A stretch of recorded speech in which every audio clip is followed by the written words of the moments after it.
एक ठाकुर जी के परम भक्त थे त्रिपुरदास, बहुत अच्छा चरित्र है उनका। तो त्रिपुरदास जी जो थे श्रीनाथ जी की गगदल बना के भेजते थे।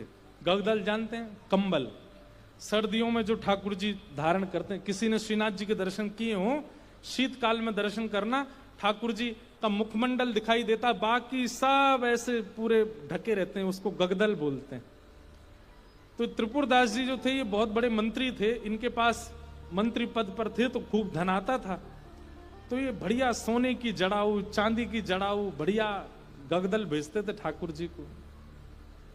किसी ने जाके बादशाह से शिकायत कर दी, बोले त्रिपुरदास जी आपके खजाने के सारे पैसा लगा के गगदल बना के श्रीनाथ जी को भेज देते हैं।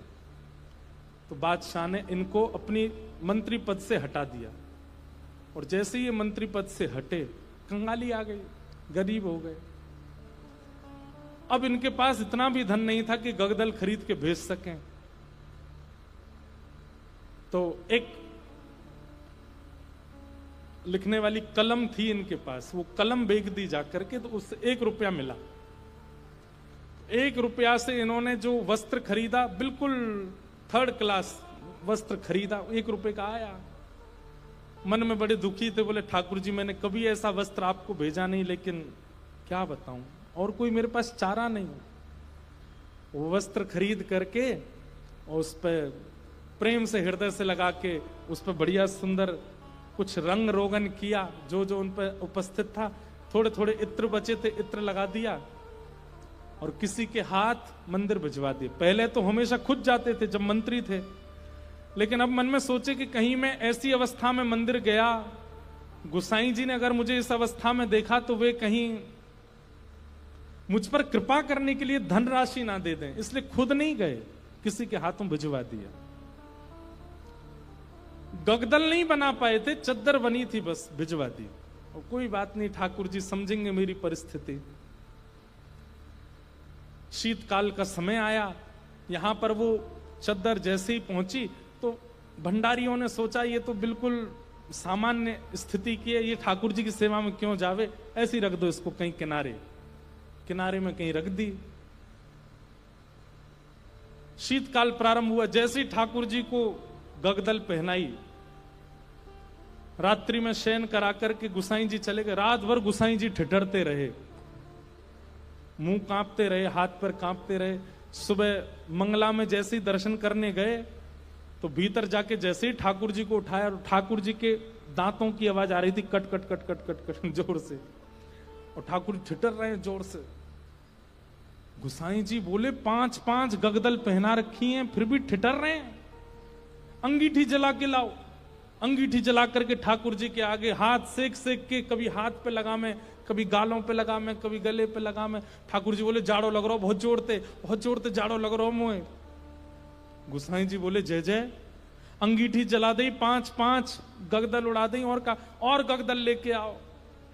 महाराज 10-10 गगदल, ठाकुर जी ढक गए पूरे रजाइयों में। 5-5 अंगीठी जला दी और ठाकुर जी हिल रहे हैं जोर से। और केवल नाटक कर रहे हो ऐसा नहीं, स्पर्श करने में बिल्कुल ऐसा लग रहा है जैसे मानो जैसे ठंडे पड़ गए हो ठाकुर जी। गुसाई जी तो इतनी चिंता में आ गए, क्या करें क्या करें क्या करें। अचानक गुसाई जी बोले 10-10 गगदल और 5-5 अंगीठी, फिर भी ठंडक नहीं जा रही, कोई लीला तो नहीं श्याम सुंदर की। ओहो, निश्चित ही किसी भक्त के द्वारा भेंट आई है और वो हमने पधराई नहीं है, इसीलिए ये सब हो रहा है। तुरंत गुसाई जी बोले किसी भक्त की भेंट आई थी क्या? क्या क्या भेंट आई बताओ। सब बताया, बोले ये भेंट आई है। पर एक बोला एक और आई है, वो पतली सी चद्दर आई है एक, उसका कपड़ा भी ऐसा हम भी नहीं पहने, वो रखी है किनारे। गुसाई जी बोले वही लेके आओ। लेकर के आए, सारे 10 के 10 गगदल हटाई, पतली सी बेकार से कपड़ा की वो चद्दर जैसे ही ठाकुर जी को उड़ाई, ठाकुर जी बोले पसीना आ गए मुंह, तो भैया मेरी सबरे जाड़ो चलोगो। अरे अंगीठी हटाओ, मुंह को बहुत जोर से गर्मी लग रही है। गुसाई जी बोले बलिहारी ठाकुर जी आपकी जय हो, आपको ना तो जाड़ा लगता है, ना भूख लगती है, ना प्यास लगती है, ना गर्मी लगती है। भक्त के द्वारा प्रस्तुत भाव स्वीकार करने के लिए सारे भाव प्रकट कर लेते हो। ऐसे हमारे ठाकुर जी। तो त्रिपुर दास की बेचारी की सामान्य सी चद्दर ओढ़ करके ठाकुर जी पसीना बहा रहे हैं अपने मुंह, इतनी जोर से गर्मी लगी आई मुंह। ऐसे हमारे ठाकुर जी। तो आप मत कीजिए, आप तो पवित्रता का भी ध्यान रखो, वर्णाश्रम धर्म का भी ध्यान रखो, सभ्यताओं का भी ध्यान रखो, वेद मर्यादाओं का भी पालन करो। ठाकुर जी को अवसर दीजिए। प्रेम आपका ऐसा हो कि ठाकुर जी नियम तोड़वाने की आज्ञा दें, तब श्रेष्ठता है। हरिराम व्यास जी जिन्होंने जुगल किशोर जी को प्रकट किया, ऐसे श्री हरिराम व्यास जी की बेटी का ब्याह था और अपनी बेटी के ब्याह में जितने ब्राह्मण आए, हरिराम व्यास जी अपनी बेटी के ब्याह से प्रसन्न नहीं थे। क्यों नहीं थे? कोई पिता अपने पुत्री के ब्याह से अप्रसन्न कैसे हो सकता है? लेकिन उनके मन में भाव था कि भाई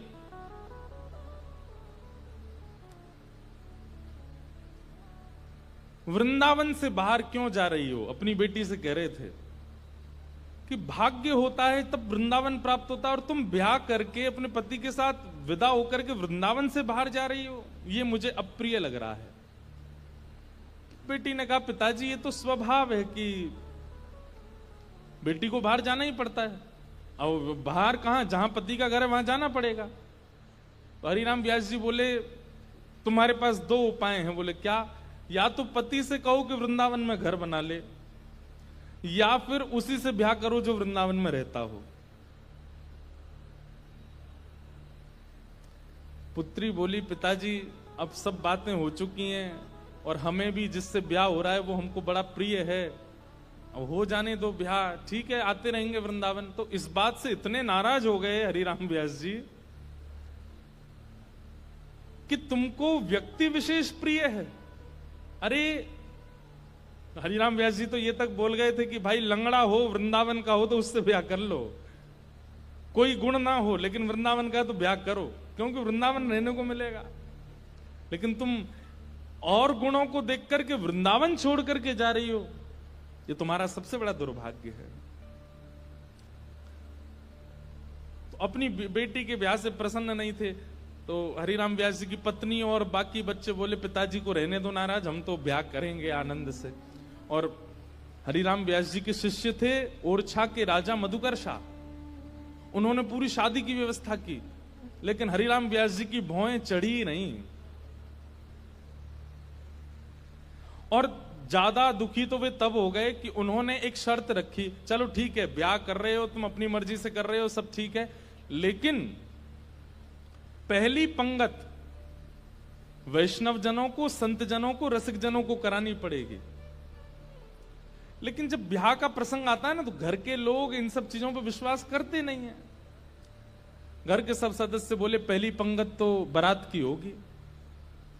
बोले पिताजी ने कहा संतों को कराओ। बोले बोलने दो उनको, तुम तो उन्हीं को करा दो। और रही बात संतों की, तो एक काम करते हैं, पहले ही पूड़ी कचौड़ी जो भी बना है दावत में, पहले ही निकाल करके अलग धर देते हैं, जब संत आएंगे उनको पवा देंगे। हरिराम व्यास जी को ये बात पता चल गई तो इतने नाराज हो गए। उनका एक पद भी है,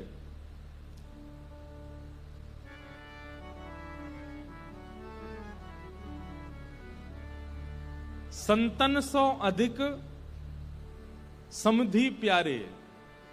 बोले संत इतने प्रिय नहीं है, वो समधि बहुत ज्यादा अच्छा लगता है, उसको तो गरम गरम खवा रहे हैं और संतों के लिए अलग निकाल दिया है। बड़े नाराज हुए, बोले संतों का अपमान कर रहे हो।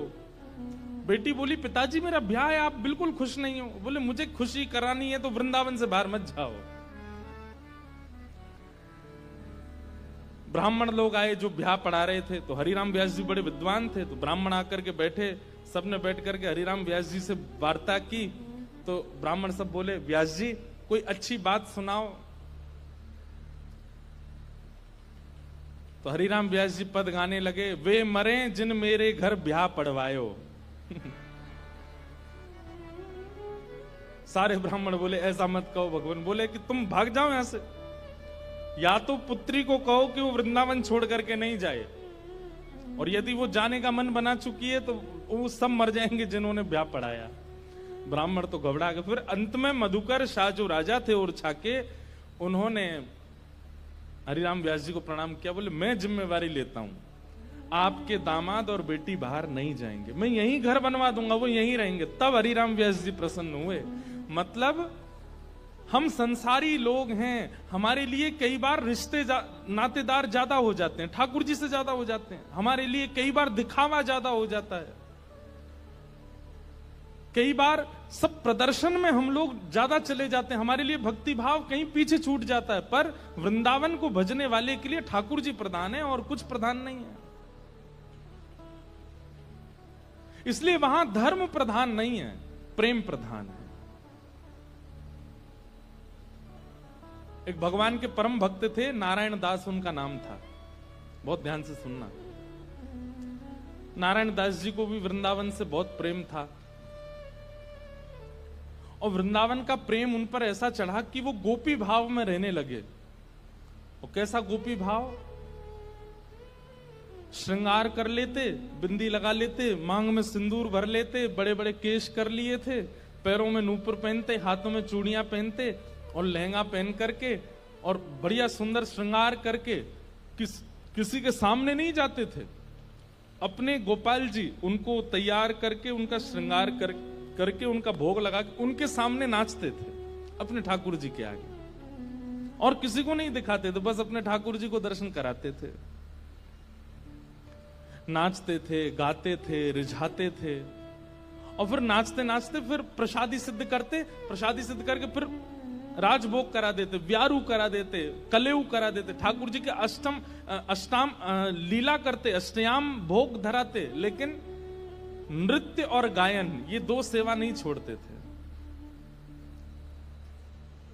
लेकिन धीरे धीरे वैष्णवों ने उनको देखना, ढूंढना शुरू कर दिया। लोग उनकी कुटिया में जाने लगे, तो वैष्णवों को तो वो बैठने देते थे। बोले आप सब तो ठाकुर जी के समान हो, आपके सामने तो मैं नाच सकता हूं। सब लोग इधर देखो, ध्यान से, आवाज आ रही है हमारी? नृत्य कर रहे थे। नृत्य की ख्याति ऐसी हुई कि एक बार एक बहुत श्रेष्ठ नृत्य करने वाला व्यक्ति आया, और उसको किसी ने कहा कि भाई हमारे यहाँ एक साधु हैं, वो किसी के आगे नृत्य नहीं करते, ठाकुर जी का, एक बार उनके नृत्य देख लो आप। तो बहुत बड़े नृत्य करने वाले ने जब उनका नृत्य देखा तो वो बोला कि महाराज, मैं बड़े बड़े दरबारों में जाकर के नृत्य करता हूं, ऐसा नृत्य मैंने आज तक नहीं देखा। सब लोगों ने कहा बोले भैया ये ठाकुर जी के लिए नृत्य करते हैं। लेकिन उस नृत्य करने वाले ने किसी बादशाह को खबर करा दी कि वृंदावन में एक महात्मा है, और बोले वो गोपी बनकर के अपने ठाकुर जी के आगे नृत्य करते हैं और गाते हुए नृत्य करते हैं, ऐसा नृत्य मैंने आज तक नहीं देखा। बादशाह के तो मन में आ गई कि मुझे उनका नृत्य देखना है, और प्राचीन काल के राजाओं के मन में आ जाए और वो ना मिले तो वो तो मारने तक आतुर हो जाते थे।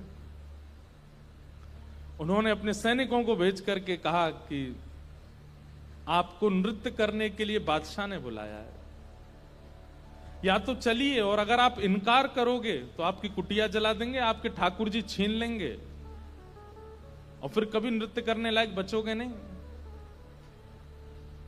ऐसी स्थिति पड़ गई। रोने लगे अपने ठाकुर जी के आगे, बोले नाथ मेरा नृत्य किसी और को रिझाने के लिए नहीं है, ये मैं कैसी स्थिति में आपने डाल दिया हूं। अगर जाता हूं तो मेरा नृत्य, मैं नृत्य को प्रसाद के रूप में प्रस्तुत करता हूं, वो झूठा हो जाएगा। कोई और अगर उसका आस्वादन करेगा तो वो फिर उच्छिष्ट हो जाएगा, और उच्छिष्ट वस्तु आपको कैसे पधराऊंगा दोबारा। और यदि नहीं जाता हूं तो कुटिया जला देंगे, आपको छीन लेंगे, राजा है ताकतवर है, उसके आगे मेरी चलेगी नहीं। रात भर रोते रहे अपने ठाकुर जी के आगे। इतने में ठाकुर जी स्वप्न में प्रकट हो गए। और स्वप्न में प्रकट होकर के ठाकुर जी बोले, तुमको वहां नृत्य करने में दिक्कत क्या है? बोले, मैं आपके सामने नृत्य करता हूं बस।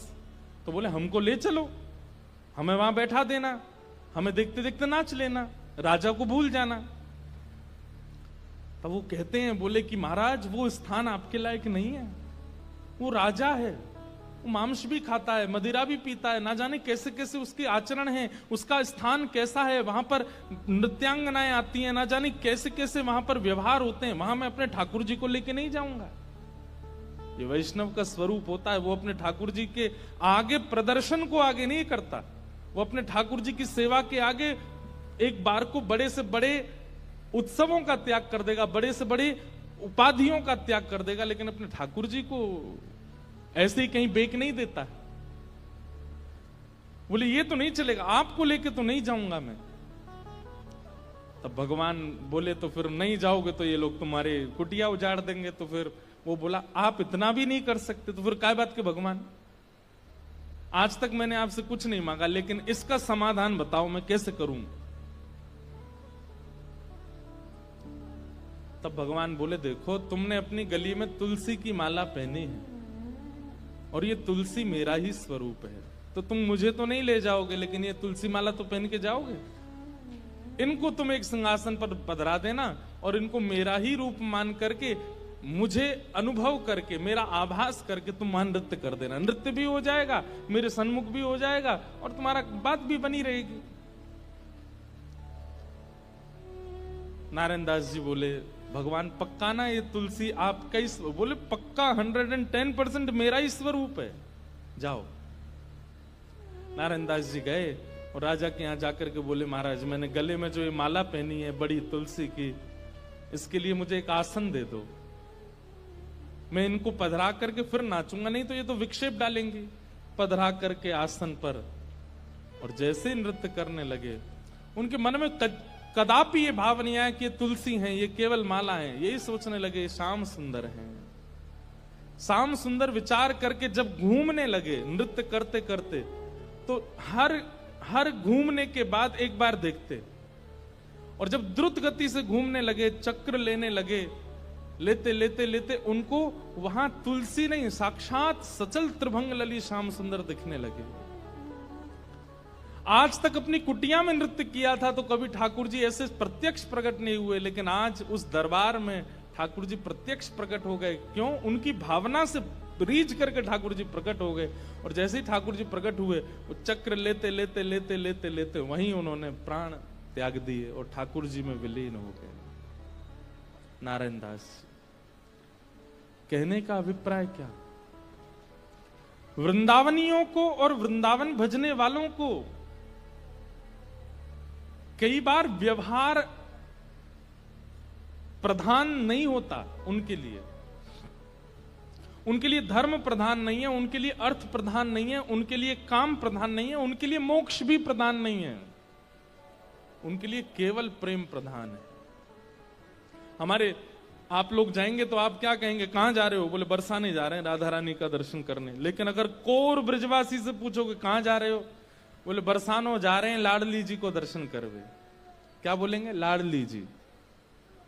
क्यों? प्रेम प्रधान हो जाता है, वहां पर भगवत तत्व की बात नहीं करते। कोर वृंदावनवासी से पूछोगे, आपसे पूछे कहां जाओ, राधा रमन जी दर्शन करने जा रहे हैं, पर बिल्कुल वृंदावनवासी होगा तो बोलेगो श्री लालजू को दर्शन करवे जा रहे हैं। और एक और बात बताऊं, और ज्यादा उपासक वृंदावन के, वो क्या बोलेंगे? श्री जी को दर्शन करवे जा रहे हैं। श्री जी, हमारे वृंदावन में ठाकुर जी को भी श्री जी बोलते हैं, किशोरी जी को भी श्री जी, ठाकुर जी को भी श्री जी। श्री जी बोलते हैं तो समझो युगल का नाम बोला गया है, अकेली किशोरी जी नहीं है श्री जी। श्री जी माने ठाकुर जी और किशोरी जी दोनों। श्री माने राधा रानी और जी कौन है? बोले लाल जी, श्री जी। वृंदावन में प्रेम प्रधान है, धर्म अर्थ काम और मोक्ष नहीं है।